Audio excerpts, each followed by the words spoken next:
Dzień dobry, dzisiaj zaczynamy dzień od graba, znaczy od kawy i graba. Jedziemy na Flower Market i dzisiaj będzie cały dzień z świątyniami, więc oglądajcie.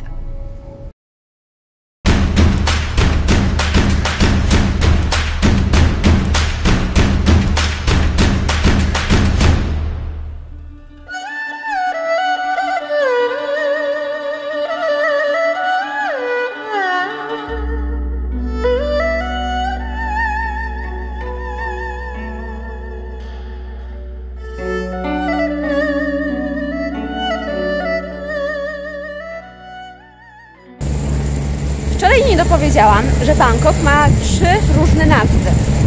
Nazywany jest wschodnią Wenecją wschodu, ponieważ bardzo dużo jest tutaj kanałów, po których można po prostu pływać.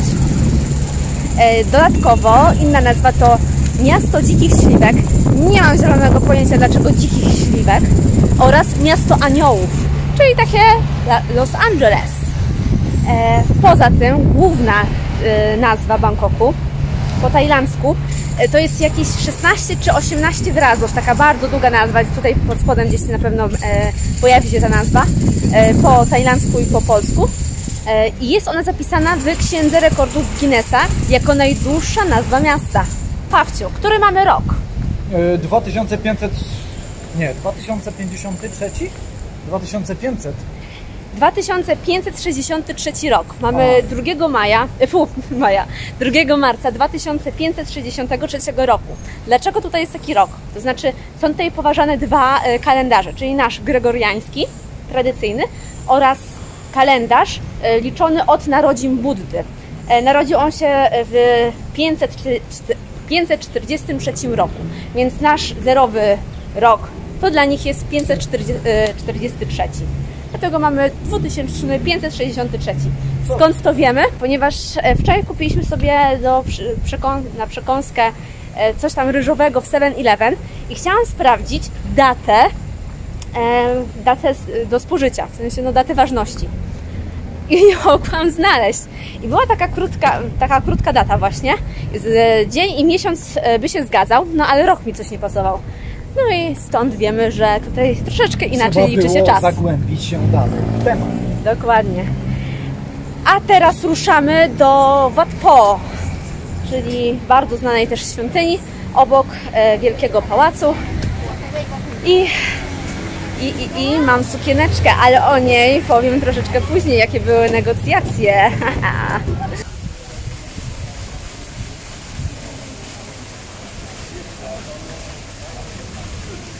Za ciuchy trzeba się targować. Pani chciała za tą sukienkę 450 batów. Utargowaliśmy się do 300 batów, czyli za jakieś 37 zł. Takie wdzianko, bardzo przewiewne. Do świątyń jest potrzebne, ponieważ kobiety muszą mieć zasunięte ramiona oraz zasunięte nogi. Więc albo spodnie, albo sukienka.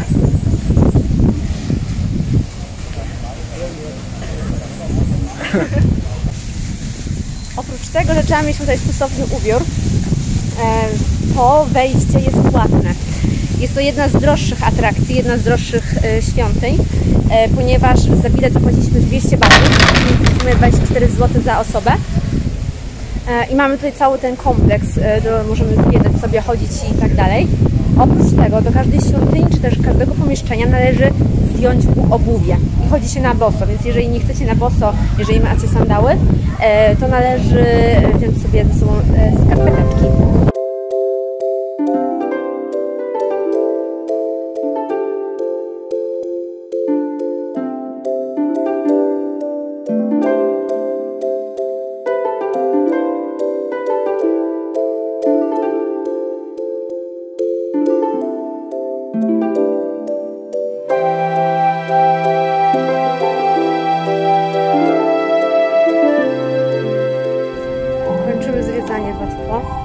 Ogólnie ten kompleks jest tak duży, żeby go zobaczyć tak dokładnie, każdą uliczkę, te posągi przejść, to tak 2 bite godziny i to tak jeszcze na prędce raczej, żeby jeszcze wejść do świątyni, uklęknąć, pomodlić się, czy zrobić ukłon Buddzie. Kolejny kompleks świątyń. Najprawdopodobniej ta jest za darmo. I co ciekawe, w przewodniku wcale nie jest zaznaczona, więc możliwe, że zaznaczają te, które są najsłynniejsze i w sumie płatne. Jak się nazywa? Przeczytam, ponieważ nie ma opcji, żebym tą nazwę zapamiętała. Jest to Wat Ratchabopit. Te nazwy są po prostu nieziemskie. Tak samo jak świątynia. I świątynia jest... Wow. Okej. To jest po prostu okrąg, gdzie są posągi Buddy. I można wejść Można wejść do środka, zaraz to zobaczymy. I ten cały cypelek, ta wieża, to właśnie ten środek. Ten okrąg. Dobrze, to wchodzimy do środka.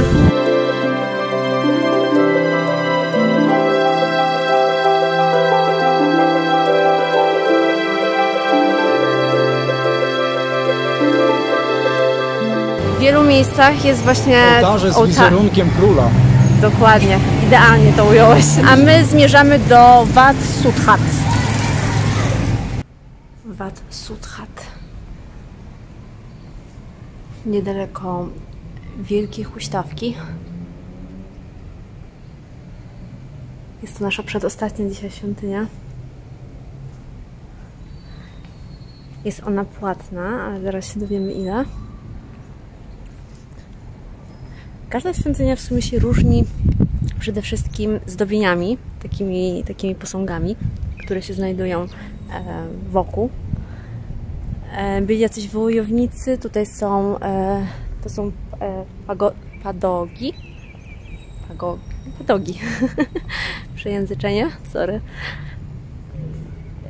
Wokół są posągi Buddy. Złote posągi oraz takie czarne. Nie brązowe, tylko czarne. Weszliśmy bocznym wejściem. Z tej okazji nie zapłaciliśmy za wejście. Z czego może nie jesteśmy super dumni. No ale dziwnie byliśmy po prostu nieświadomi. Byliśmy nieświadomi. Koszt biletu to 100 batów za osobę. Jeżeli wejdziecie tak jak my bokiem, teoretycznie tam było wejście, tam nie było bramek żadnych, nikt tam nie pilnował. No tak, no i skorzystaliśmy z tej okazji nie wiedząc. Nie wiedząc, tak się powiedzmy udało. Za mną jest już wielka huśtawka, bez huśtawki. Kiedyś tutaj się huśtali i robili zawody. Tak? Może z drugiej strony wam pokażę, będzie lepiej.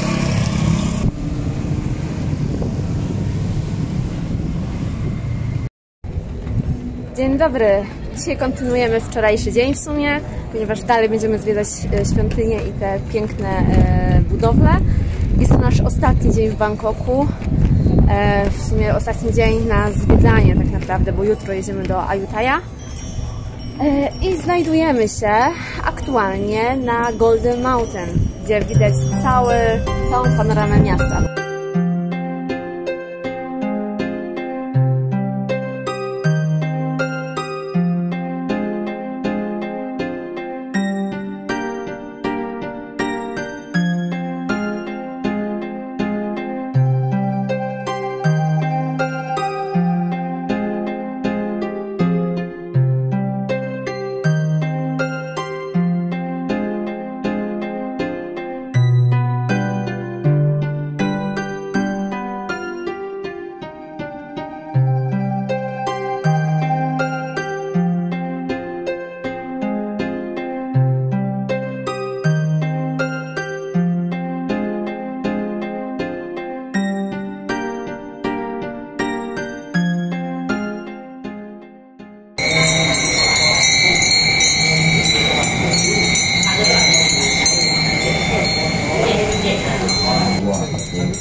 Fruzia się uparła, że będzie dzwonić dzwonkami.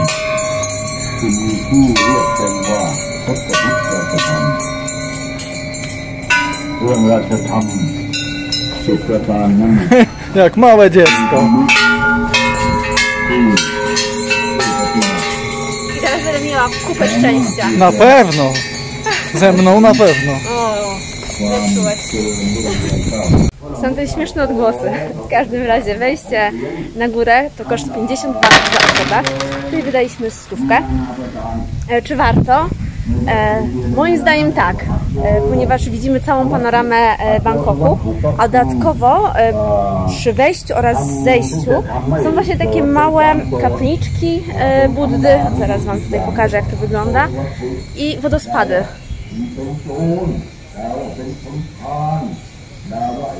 Naprawdę bardzo ładnie jest tutaj i te odgłosy dzwoneczków, ma to swój klimat.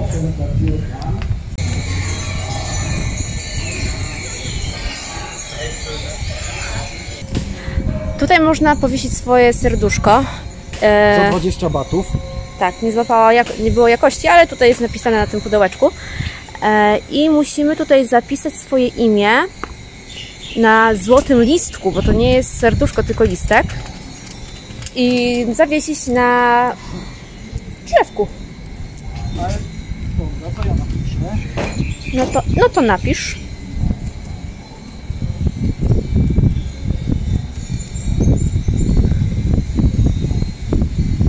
Będziemy mieć teraz jeszcze więcej szczęścia.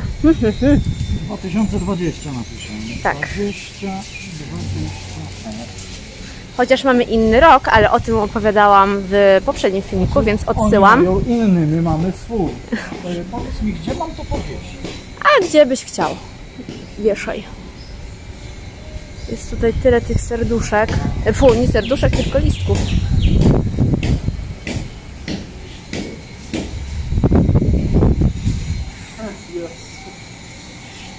Wiszaj.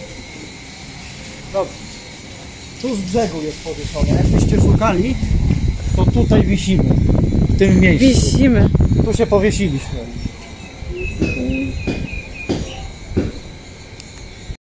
Znowu się zrobiliśmy na tuk-tuka, ale to się okaże dopiero, jak zobaczymy, ile będziemy musieli za to zapłacić.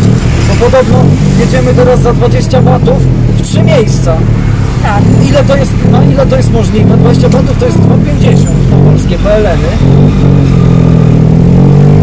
Więc zobaczymy, co z tego wyjdzie. Historia tuk-tuka part 2. Spotkaliśmy policjanta. Znaczy po cywilu. Zaczepił nas policja. Tak, w cywilu. I zaczął nam tłumaczyć, znaczy zapytał się, skąd jesteśmy i tak dalej, i tak dalej. Standardowo, oni zawsze się o to pytają. No i powiedział nam, że powinniśmy zobaczyć Lucky Buddha. 3 razy trzeba walnąć, żeby mieć szczęście. Dzisiaj tego szczęścia będziemy mieć potąd.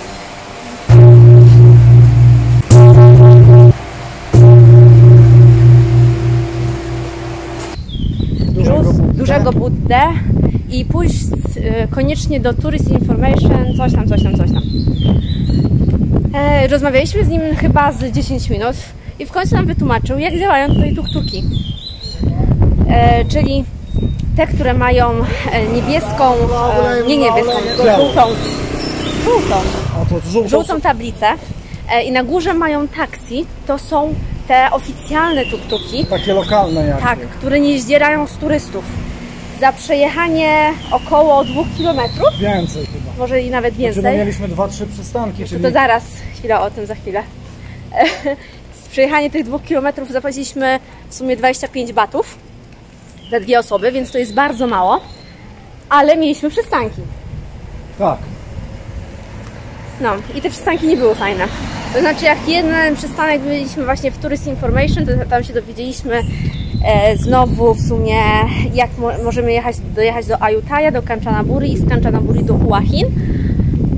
To tak samo drugi przystanek już nie był taki fajny, ponieważ zawiózł nas do salonu garniturów. I próbowali wcisnąć Pawłowi garnitur. Tak, I to nie... za 10 000 batów, czyli jakieś 1600 zł.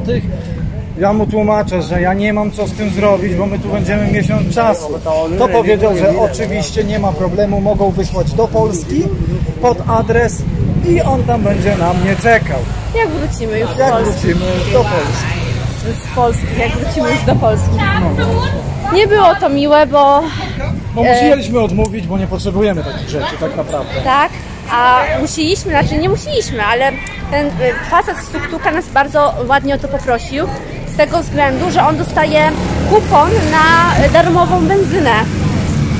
No i on musi zahaczyć te miejsca, przyjść właśnie z turystami, żeby mieć darmowe paliwo. Dokładnie, ja muszę sprawdzić, gdzie my jesteśmy, bo idziemy teraz... I za każdym razem, decydując się na jakiegokolwiek tuk-tuka, musicie być przygotowani na to, że zawsze zajdziecie albo do jubilera, albo gdzie sprzedają garnitury, albo do jakiejś tourist information. Po prostu zawsze was gdzieś zawiozą i stracicie trochę czasu. Ale mimo wszystko są bardzo mili, naprawdę bardzo, bardzo mili. Jest oficjalna łódka, taksi rzeczne, jest oficjalna nazwa tej całej korporacji. Tutaj na dole wyświetlimy nazwę, tylko trzeba uważać, ponieważ jest 5 różnych linii i można je rozróżnić poprzez flagi. Jest zielona, niebieska, pomarańczowa, bez flagi i jeszcze jakaś jedna. No i dalej nie było mnie słychać. Ostatni kolor to żółty. Nasz tramwaj kosztował 15 batów. Cena ta jest stała. Obojętnie ile przystanków chcielibyśmy przepłynąć, zawsze zapłacimy tyle samo. Linie różnią się między sobą przede wszystkim ceną, ale także długością oraz liczbą przystanków. Niektóre mają mniej tych przystanków, a niektóre więcej. Przykładowo, tramwaje bez flagi są najtańsze i zatrzymują się na każdym przystanku. Tego dnia nie udało nam się już zobaczyć Wat Arun. Podobno warto. I tak właśnie zakończyliśmy nasz ostatni dzień w Bangkoku. Jeżeli podobał Wam się filmik, dawajcie łapki w górę, subskrybujcie oraz komentujcie. Do następnego, pa pa!